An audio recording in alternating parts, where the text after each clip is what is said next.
রাত্রিবেলা বেরিয়েছি, এখন 1:30 বাজে। মাংস রান্না হইলো অফিসি, সবাই থালামালা ধুয়ে এখন রেডি, খেতে বসবে।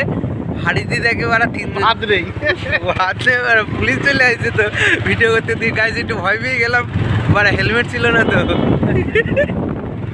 দেখুন গাইজ, ভিউটা দেখুন। সে 25 কিলোমিটার বাইক চালিয়ে এসে 25 টাকার মুড়ি কিনলাম এর আগে। ও আমরা তো নিচ দিয়ে যাবো, তাই না?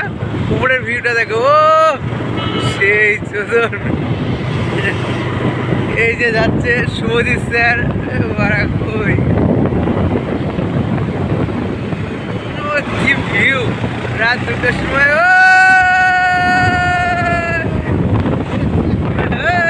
মুড়ি হয়েছে 25 টাকার মুড়ি চলে গেল। আলাপ করাপ করলে রাস্তায় পড়ে যায়, ওদের মারবো। ঠিক আছে, কি পড়ে গেল? ও